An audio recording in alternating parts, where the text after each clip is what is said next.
Good morning friend, welcome back to my YouTube channel Indian GST. दोस्तों, income tax में एक और बड़ी रिलीफ यहाँ पे टैक्स पेयर को दे दी गई है। एक नई जजमेंट यहाँ पे कलकत्ता हाई कोर्ट की तरफ से यहाँ पे निकल के आई है। यहाँ पे ऑर्डर भी दोस्तों इशू कर दिया गया है। क्या है वह नया रिलीफ जो टैक्स पेयर को इनकम टैक्स में दी गई है? वीडियो में आगे बढ़ने से पहले हम आप लोग से बोलना चाहेंगे कि अगर आप लोग मेरे चैनल पे नए हो तो चैनल को जरूर सब्सक्राइब कर लीजिएगा, बेल आइकॉन भी दोस्तों प्रेस कर लीजिएगा, जिससे सारे लेटेस्ट नोटिफिकेशन आप सभी को सबसे पहले मिलता रहे।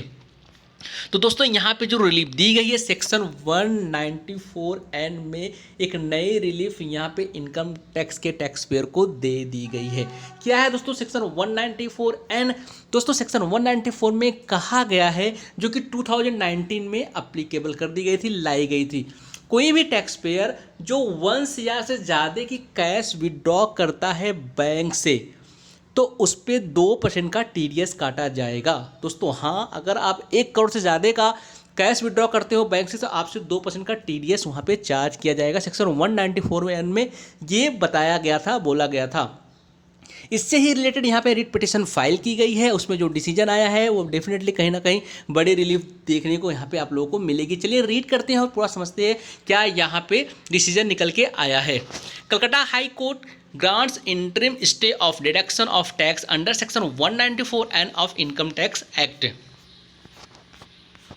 Section 194N of the Income Tax Act 1961 mandates deduction of tax at sources at 2% or 5% on cash withdraw from bank if such cash withdraw exceed ₹20 lakhs या ₹1 करोड़। दोस्तों, यहाँ पे क्या बोला जा रहा है कि 1 करोड़ से ज़्यादा का अगर आप कैश विड्रॉ करते हो तो डेफिनेटली यहाँ पे 2% का TDS काटा जाएगा, जैसा कि मैं पहले आप लोगों को बता दिया।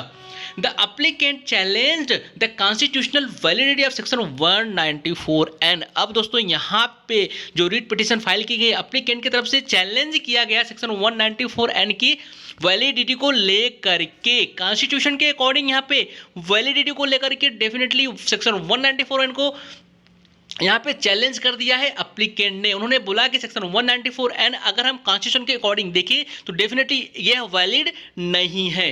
The petitioner submitted that section 194N of the act is beyond the legislative competence of the parliament। यहाँ पे क्या बोला गया?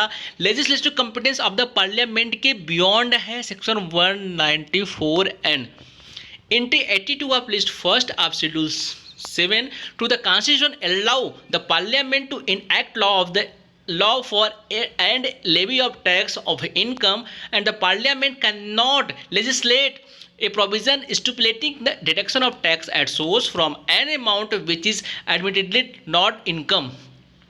यहाँ पे क्या बोला गया दोस्तों? यहाँ पे बोला जा रहा है कि कॉन्स्टिट्यूशन में यह अलाउ किया गया है कि पार्लियामेंट क्या कर सकता है, इनकम पे टैक्स को लेवी कर सकता है। ये बिल्कुल ठीक है, लेकिन आगे क्या बोला गया?